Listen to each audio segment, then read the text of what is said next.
to happen. And the Indian answered, well, you will remain silent until it happens. And when the man get home, the wife said, honey, you are welcome, sir. Baba, you are welcome, sir. Baba could not speak. Praise the Lord. Hallelujah.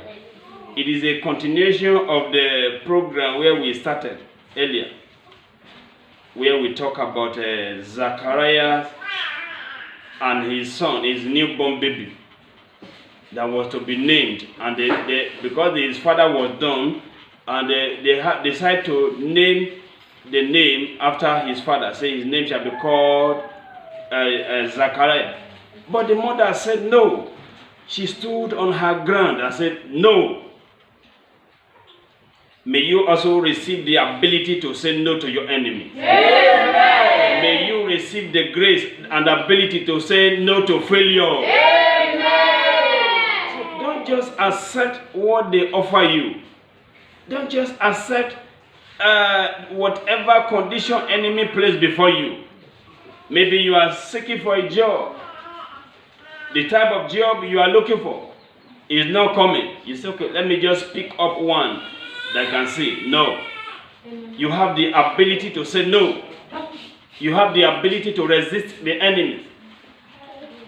When you don't resist, when you don't voice out, there are some certain things that should have come to you.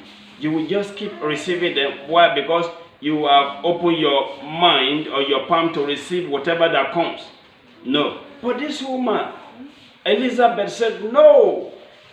His name will not be called after his father.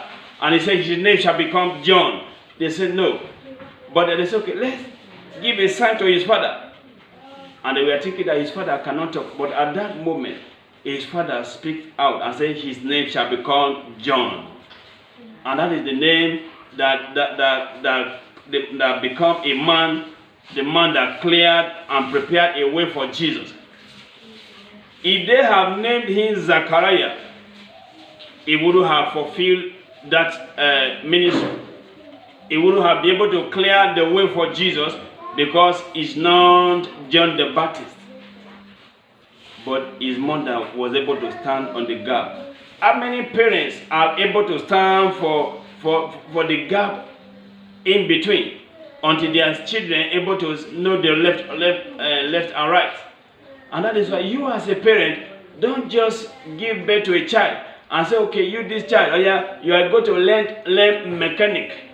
Oh, you this child, you are going to learn how to repair a shoe. No, you can seek the face of God over the destiny of your child. The mother realized that this child is not an ordinary. He's not going to live his life as his fathers have lived their life.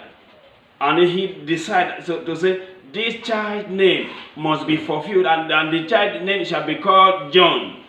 And thank God that his father able to agree with her. So that is why husband and wife must not have dispute over a name or for their child. You have to come to an agreement. If the father should say, oh, this is the name, and the mother say no, both of you have to seek the face of God and know why that particular name is given. And that was what silenced the mouth of your enemies. May your enemies remain silent forever in the name of Jesus. Amen. I'm going to pray for you now. Maybe you are watching now. You are watching from social media. I don't know the name that they call you. I don't know what you are doing now. Maybe you are, because of the challenges or because the financial challenges, you decide to go and learn a job. You drop from school. And God have not told you that. You can make up your mind that I will have to continue. Maybe you are seeking for a job. It's not coming. You decide to say, okay, let me be selling or whatever that comes to my mind. Or whatever I see someone else doing. You don't know why that person is doing such job. I want you to now ask God for a change. I want you to make me to be who I should be. Yes. And that is what God is going to make you become. Amen. May it come to reality in the name of Jesus. Amen. Your dream is coming to pass this day. Your dream is coming to pass this day. It is coming to pass this day. In the name of Jesus. In the name of Jesus. In the name of Jesus. That change of name is coming to you now. The change is coming unto you now. The name that they have been calling you, that is drawing you back, that name is cancelled from today. There is a particular woman they do call a woman with issue of blood. A woman with issue of blood. A woman that go out all about and blood keep dropping and she keeps smelling everywhere. But when she had an encounter with Jesus, that story changed. May your story change today. And I'm so surprised, even the Bible did not recognize the name of the woman. Nobody knows her name. They call her name.